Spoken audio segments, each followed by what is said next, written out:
Hello and welcome everyone to the world famous Adventurers Club of Los Angeles. My name is Andrew Medina. I am member number 1212 and I am so glad to be your host for the evening. We got another great program coming at you tonight. I am joined by the one and only Michael Yang to talk about his adventures in long distance motorcycling. So without further ado, let's dive right in. Michael, welcome to the Adventurers Club. Thank you, Andrew. So, tell us a little bit about like where you got your start. What was like the first moment you realized you even had an adventurous spirit? Well, I've always enjoyed playing outside when I was growing up in Korea, even when it's really cold and freezing outside.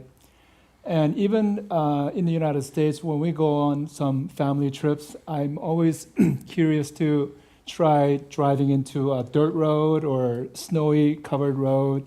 Just that sense of risk-taking, thrill. I just wanted to try those things. So that's how I knew that I have adventurous side in me. But it wasn't until when I was 56, 57 years old that I started going on long motorcycle trips with my friend. And I think that's when I really realized that I'm an adventurer. And that's how I started. Is there much motorcycle culture in Korea?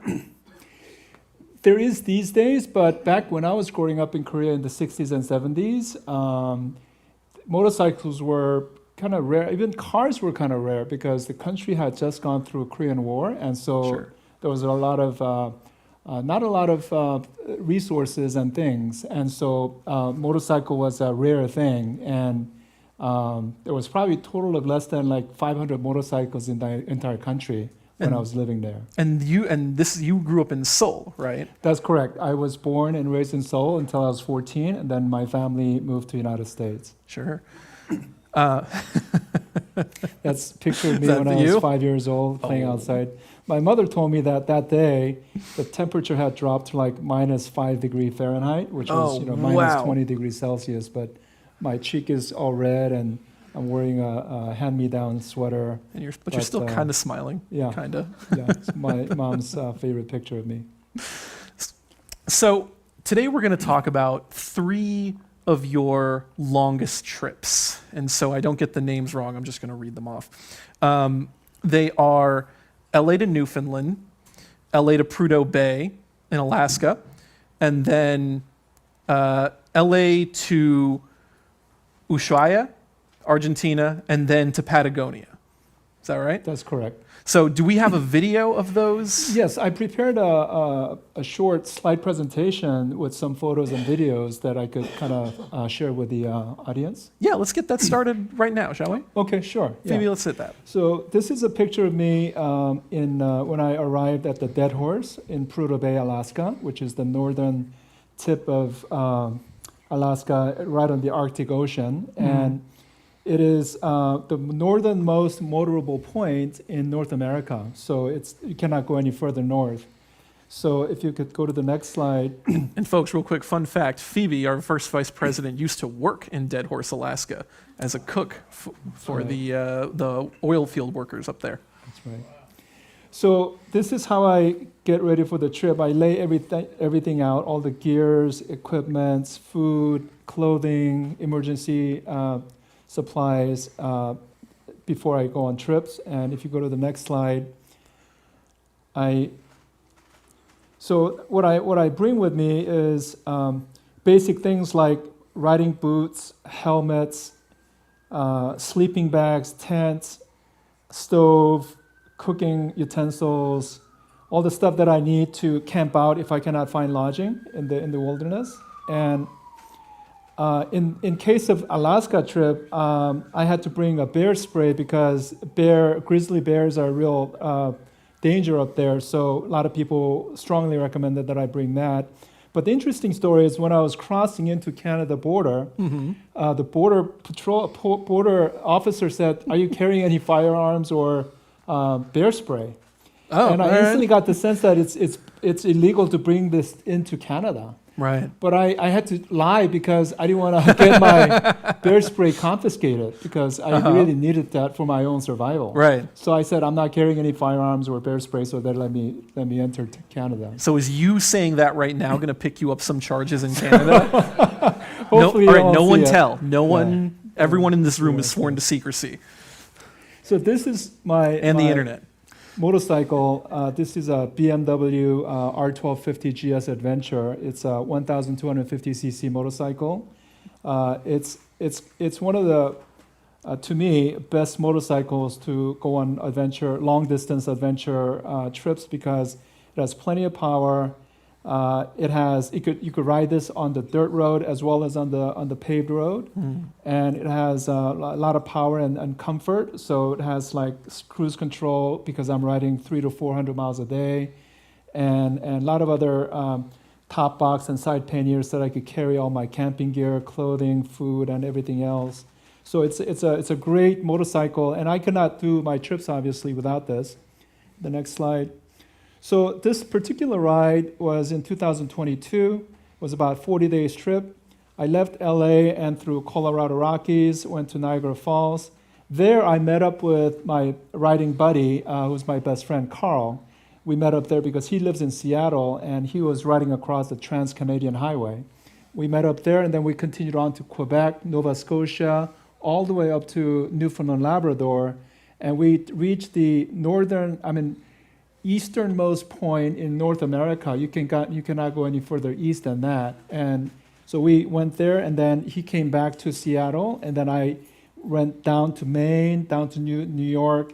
This is the route map. Oh wow. Okay. And so I went down to Appalachian, the Blue Ridge Parkway, all the way down to Alabama, down to New Orleans, Louisiana, to Houston, Texas. And I entered Mexico and rode through the Chihuahua and Sonora Desert and came back out to Arizona and came back to LA. So the total distance was about 12,000 miles from LA to Newfoundland and back. So it was average of 300 to 400 miles of riding a day with some rest days once in a while. So next slide. This is when I'm leaving my son is saying goodbye. Wishing me safe travel, and I'm taking off. Now, 3 of your kids are here tonight. Yes, isn't that right? so 3 of our older kids are here tonight. Our youngest has a choir concert at school tonight, so he could not make wow. it. That's And lovely. my wife wanted to come too, but she had to go to the Of course. concert. So the next slide.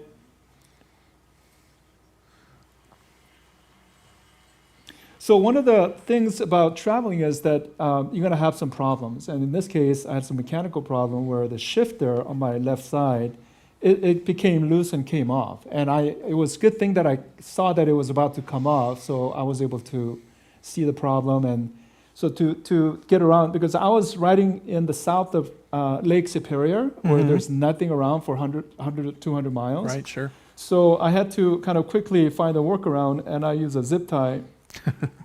Next slide. To kind of hold it together. Hell yeah. So I could still shift while I had another 200 miles to ride before I could get to a town. So that was the workaround. And so you have, different problems. Battery dying on you, have flat tires, you could have a windshield broken when the bike falls down or whatever. So you have to just find ways to work around to complete your trip. So next slide. So we arrived in the Canada side of Niagara Falls here, and I'm riding with my friend Karl at this point. So we meet up in this town of Sault Ste. Marie, Ontario, near the Lake Superior and Lake Michigan, and then we ride together from that point on. So this is Karl. That's Karl. Okay. Now, Karl is we met at Cal Berkeley, but we found out that we went to elementary school together. Oh, wow. And we discovered that we both love motorcycle riding and traveling. So we went on many, many trips together. He taught me how to do camping while riding on a motorcycle trip. So he's really a great friend and a teacher. But unfortunately, he passed away while he was abalone diving in Oregon Coast a couple of years ago. Oh, wow. But that was really a sad moment. But he loved the adventure. Yeah. And I really miss him even now. But so the next slide. We're riding on the Trans-Canadian Highway between Niagara present for that. So Karl was riding behind me and he was holding his smartphone camera and videotaping it. So we're doing that in the next.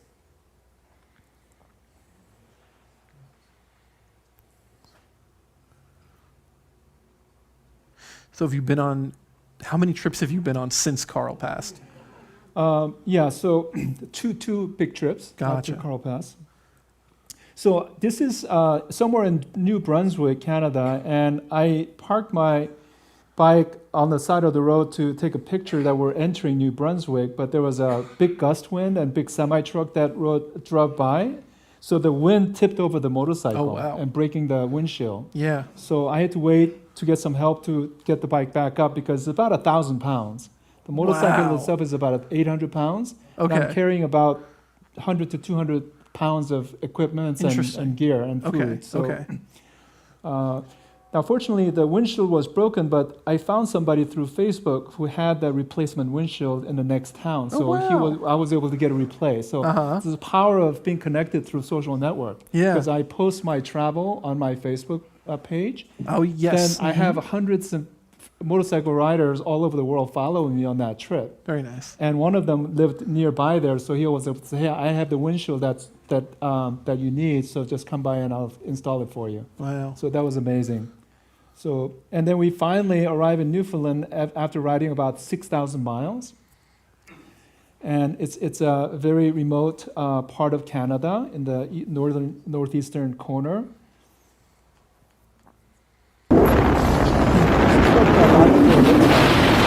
Nothing there.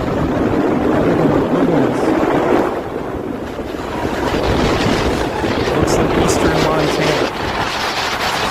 Similar, but even more rugged, more natural.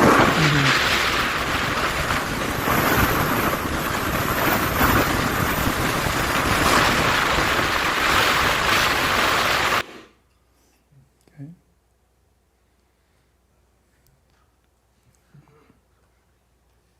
So how do you stay alert on these trips? Because it's like, Yeah, sometimes you get sleepy because you're riding all long and you're tired from previous day of riding, and so I bring gum with me, chewing gum, so to keep me awake until I stop for the next one, or snack on beef jerky or some other snacks. Right. And I take frequent breaks every 80 to 100 miles or every 1.5 to 2 hours. Okay. I make sure to take a break so that I'm refreshed and rested before the next leg. Right.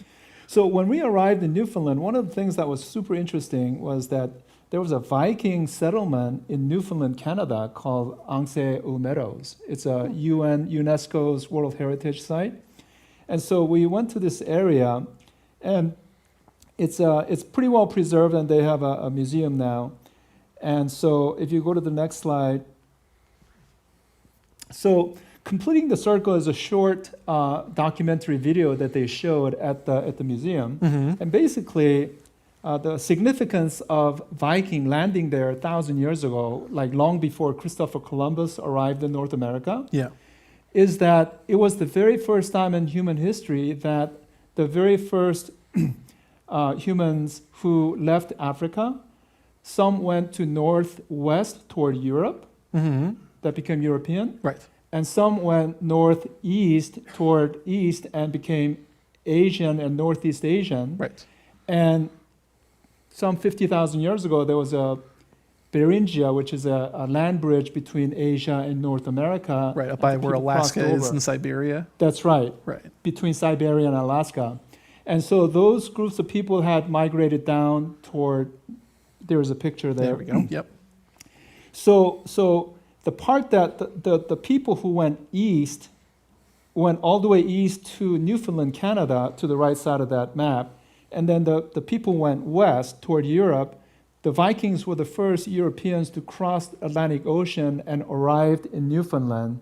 I see. And met. So it was a completing the circle of how humans started from Africa and basically met on the other side of the earth. Right. I see. Okay. Yeah. So that was very first encounter of two different groups of people who traveled, migrated all the way around the earth. That's really cool. So that was really interesting. And I admire Vikings because they're quite adventurers. They are Yeah. explorers, they're risk takers, they have the best technology of the era, which is shipbuilding and navigation. Yeah. And so they're quite amazing. They had metal making technology, but I think they had to either go back to Greenland or Iceland, or they perished because of the conflict with the native people. Gotcha. So that's kind of so not all the European settlements in the U.S. succeeded, like Christopher Columbus. Right. Some Sure. tried, but they got rejected because of the conflict. So this is a satellite image of where I was. So at that point, I'm much closer to London and Paris and Africa than I was to back home in LA, Oh, wow. because I was that far east in the Atlantic Ocean. You're huge in this photo. This is Cape Spear. That's the lighthouse at the eastern edge of Newfoundland. So again, from that point, you cannot go any further east unless you jump into the Atlantic Ocean. Did you? I did jump into the Hell ocean yeah. because I try to celebrate or commemorate my arrival There it of my is, yeah. destination by jumping in. It was quite cold. You don't say. That spot was not too far from where Titanic sank some 60 years ago. Very cold. Yeah, as we very know. cold, but it was very refreshing, so I was very happy. And then there's Irish Loop, and it's just beautiful place. I mean, Newfoundland's a huge island. It's as big as Japan, or like size of, it's even bigger than California. I didn't realize Oh, wow. how big Newfoundland is. Neither did I. Yeah. So it's a huge island, and there's a lot of beautiful trails to go riding on. So we spent 3 days resting and just checking out the local trails there. Very cool. And then, now on the way back, we found out that Karl came down with COVID. He tested positive while we were there. So we had to stay in a separate motel room, and he was not feeling altogether well, so he rested a couple extra days.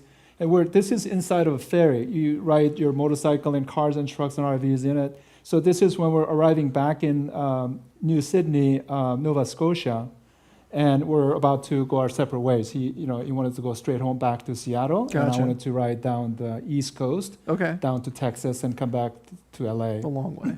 So Okay. that was.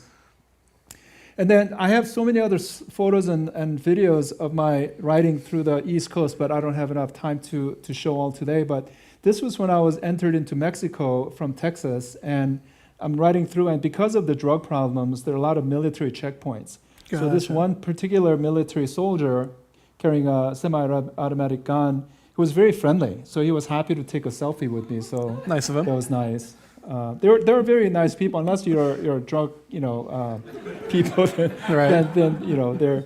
And so I finally arrived in Santa Monica Pier, which is Nice. the end of the Route 66. So my family came out to greet me and welcome me there. That's So lovely. we took a picture and went out to a Korean barbecue restaurant to celebrate. Hell yeah. So that's so that was 12,000-mile, 40-day trip. Did you jump into the Pacific Ocean once you got I back? did. I yeah. did jump into the wave to commemorate that I You made got it back it. to Pacific. Yeah. And we're very fortunate here because I realized Pacific Ocean is the largest body of water on the planet. Yeah. And we live right here. So when I was, traveling across the continent, I realized, wow, Pacific Ocean is pretty special, right? So it gave me a renewed appreciation of where we live and the beauty of the Pacific Ocean. Sure.